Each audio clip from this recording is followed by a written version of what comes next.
Joel, back in the basement again. And I really hate flying, like with all of my heart. Not just flying, but I hate airports. Like I don't hate train stations. I don't hate bus stations. No, I kind of hate bus stations. They're pretty nasty. But airports are the worst place on earth. But it's good to be back. For those of you listening, I hope everything's going well. Things are going okay on my end. I've been watching the Premier League like really heavy this year. I'm a Newcastle United supporter, and earlier today we just smashed Tottenham 6-1. It was great. It was really, really, really great. If you're into soccer/football, you understand that. If not, my team won. That's all that needs to be known.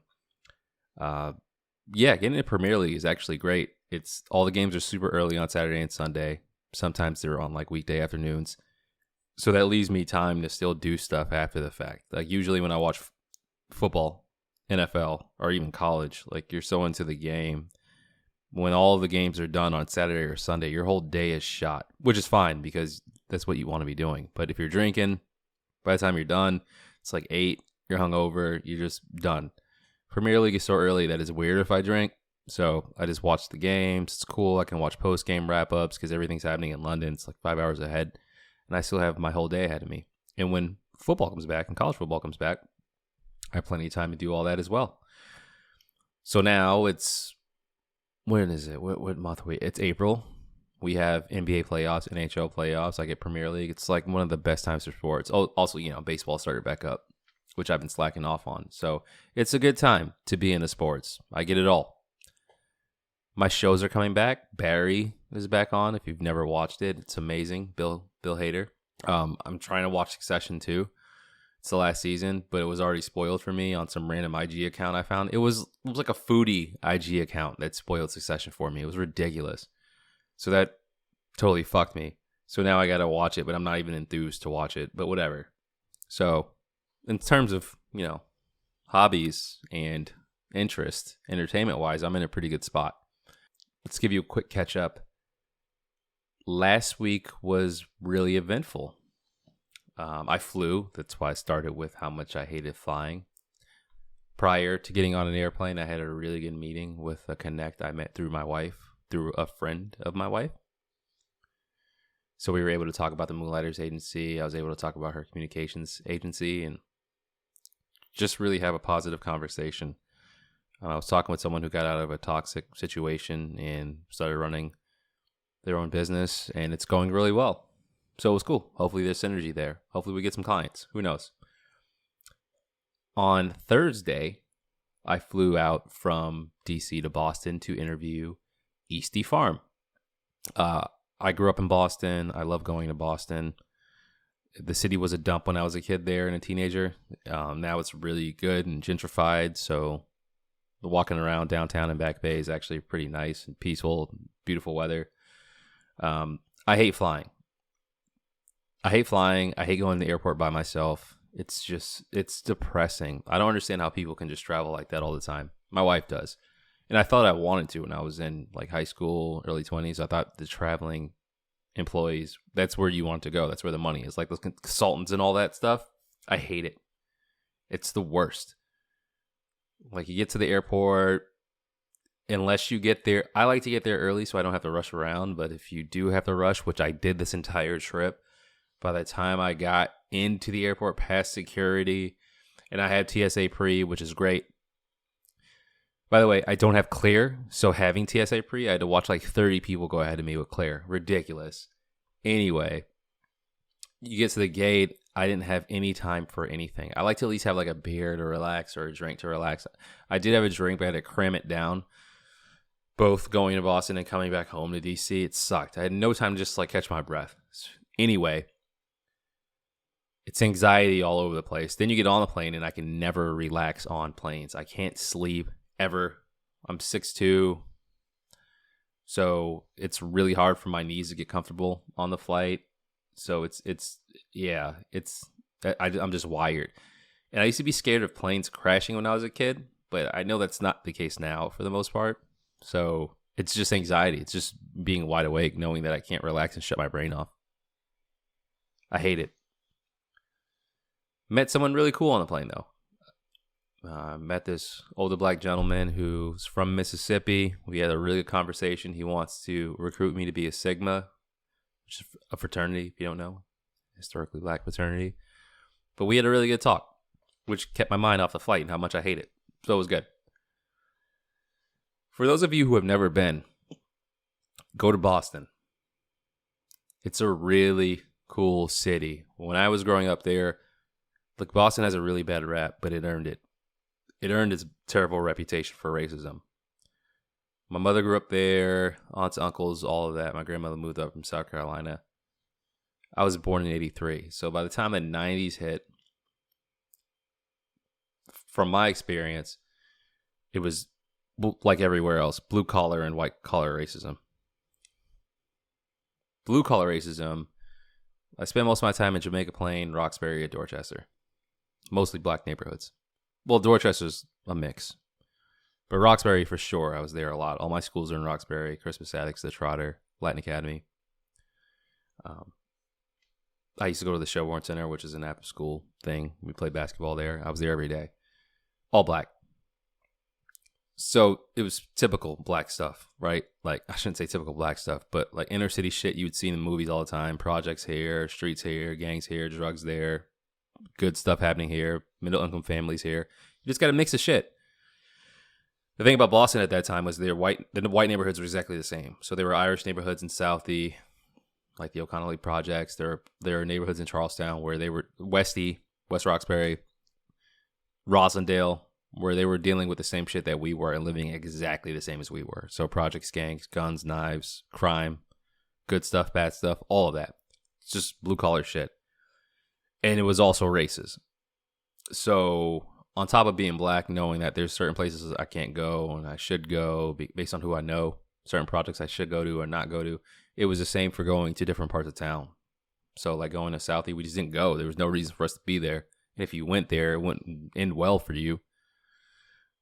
Same for Charlestown, or and vice versa. So like the city was just pretty fucked up.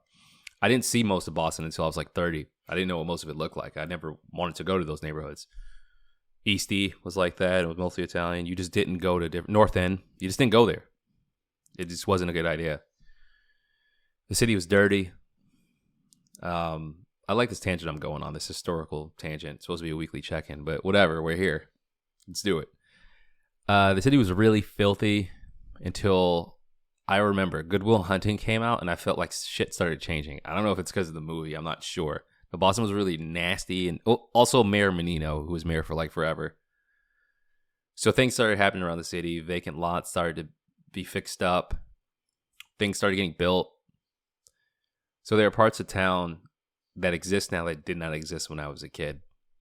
The Seaport District wasn't a thing. It was just a big, massive parking lot by the water. And now it's a place where you can go and have like really good food and hang out, and it's young and it's fun. Most of the neighborhoods have been gentrified. So all the bad stuff you hear about South Boston, Charlestown, all those neighborhoods are like full of bankers now. So all that racism that people talk about in Boston, it was a real thing, but now it's not like that. Most of those people got priced out or sold, so they're gone.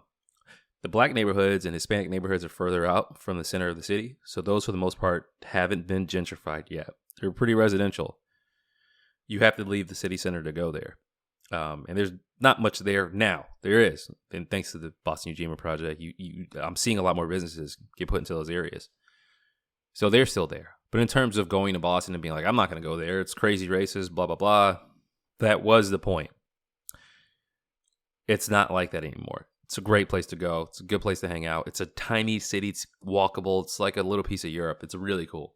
Now, the white collar racism is absolutely still there. Developers and shit, like you'll meet people who are like millionaires and they're dressed wearing like the people who tie their sweaters around their pants. There's a lot of that in Boston.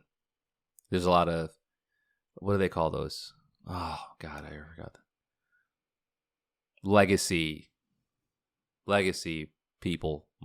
Yeah, that legacy shit. So like the whole family goes to Harvard type deal. That is in Boston. Blue Bloods, that is still in Boston. So like developers, I don't know, man. People who work with money, finance, politicians. Like John Kerry lives in Beacon Hill. You will meet some blue, straight up like John Worthington the Eighth. You'll meet somebody like that on the bus. I have no idea. On the train or at a bar, dressed normal as shit, controlling everything. That is still there. So in terms of comparing Boston to New York or a Philly, it's nothing like New York. It's actually more like a Philly to me. There's not a lot of diversity in terms of shit to do. It's getting slightly better. But for the most part, people who have real property and real money, bunch of blue bloods. And in terms of things they want in their spaces, types of events they have, you don't see a lot of diversity there. You don't see a lot of hip hop spots and, shit like that. Because the money's really old and conservative. Liberally conservative, which doesn't make sense, but you know what it is. So it's a good spot. Plus, there's a ton of colleges in Boston. It's a fun place. Go there if you've never been there. I digress. I went there, had a great time. I was only there for like 6 hours. It's so small, though. I went there, got right to Back Bay, went shopping, went to Club Monaco. I hadn't been in Club Monaco in so long. I missed it. Bought a shirt for the interview we were going to do. I went to Salty Girl, had a lobster roll. That shit was market price. I never do market price because it never works out the way I want it to. It was like $42 for a lobster roll. It was worth it. I don't care, man. It was hot. I always get the bread toasted and shit. Oh my God. I'm swearing a lot. Excuse me. But just remembering how good that lobster roll was. And I bought some oysters. Oh, it was amazing. Seafood, Boston. Only place. So it was cool, man. I got to walk around and just relax.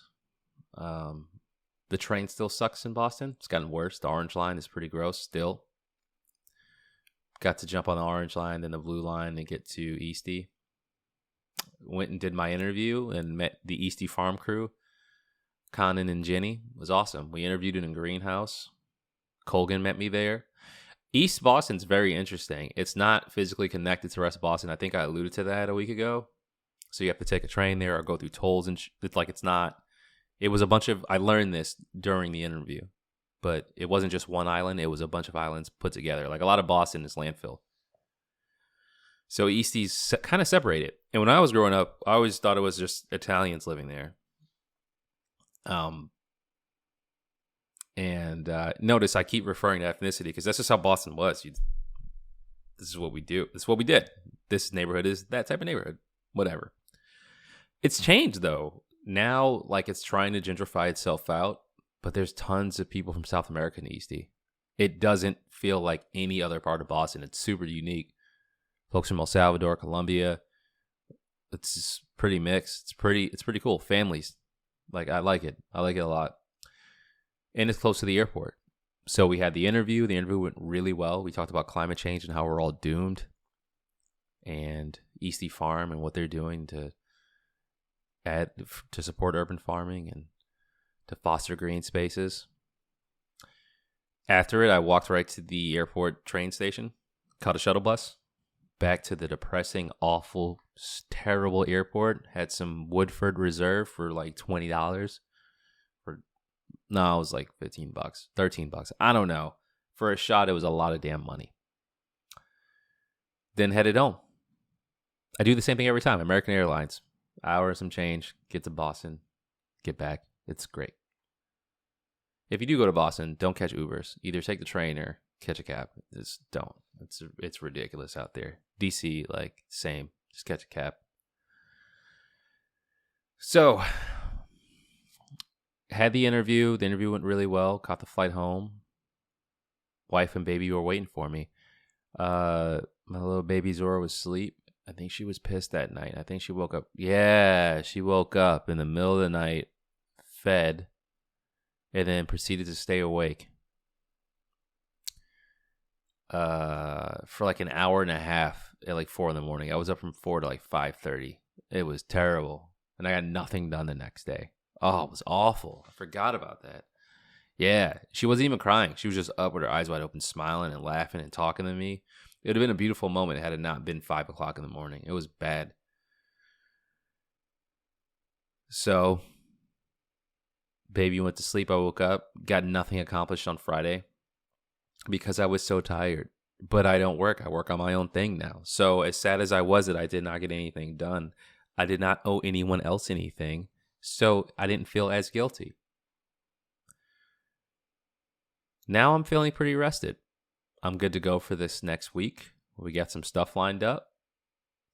I'll be cleaning up a lot of content. I realized I'm not going to do a lot of direct sales. I think I may have talked about this before. I'm just going to use my content to draw conversations and then just personally reach out to folks and see if I can start there.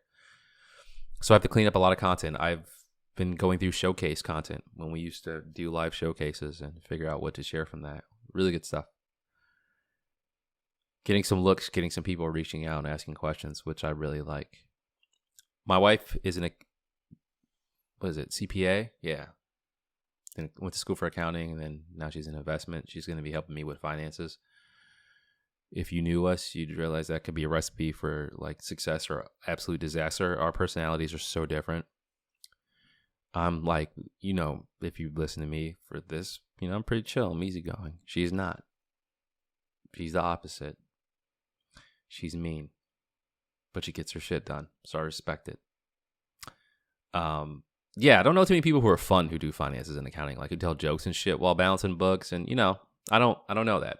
I don't know if that's a thing.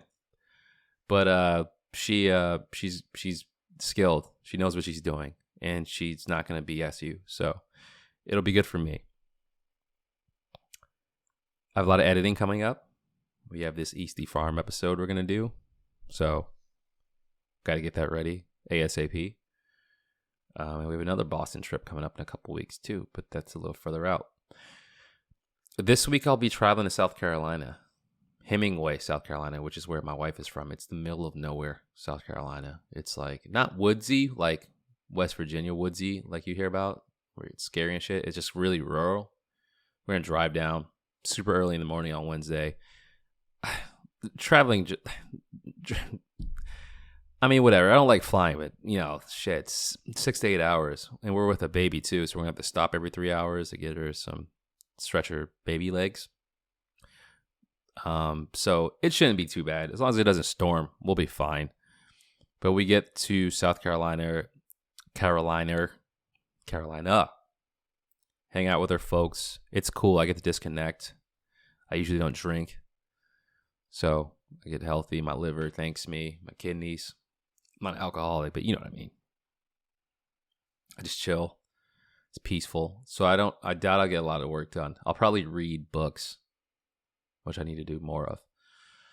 But I will be there through Saturday, so Wednesday to Saturday, which is kind of shitty. My wife is there to present stuff to honor students at her old high school, which is good.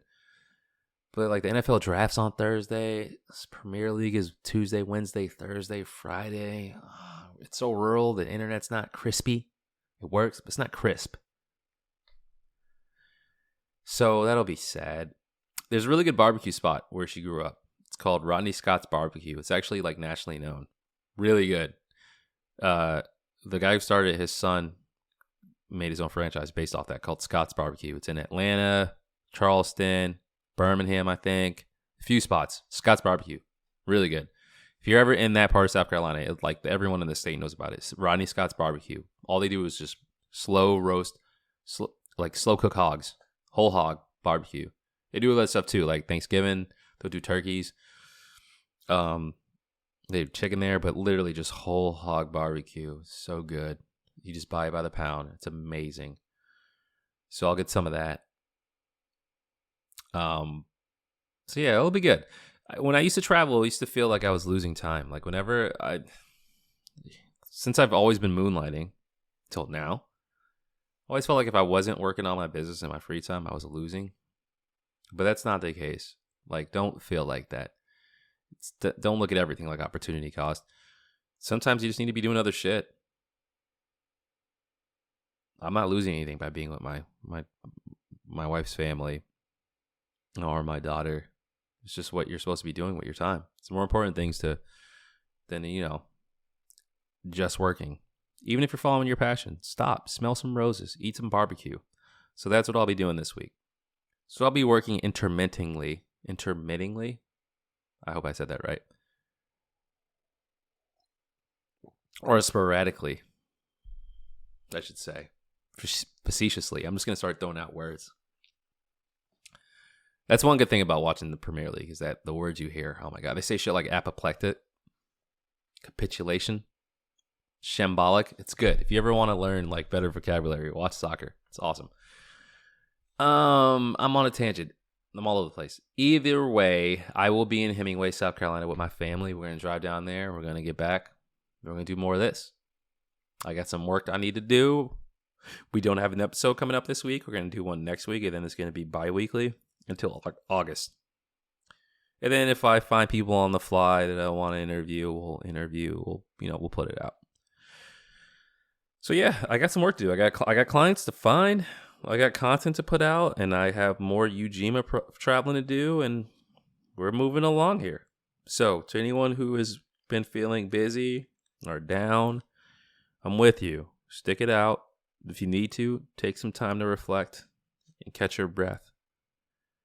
There's been a lot of stuff going on in terms of layoffs, finances, and this stuff can feel stressful. I feel it too, but it's not this work stuff that we do, this money stuff that we talk about. There's more important things to that. It's okay to disconnect and not think about it sometimes. I've got debt too, but it's not the end all be all. So I hope you're feeling better at the end of this week. I'll be here. What is this, the third one I've done? Fourth? Feeling good. So we're going to keep plugging along. And I hope you keep plugging along as well. Till next time. Peace.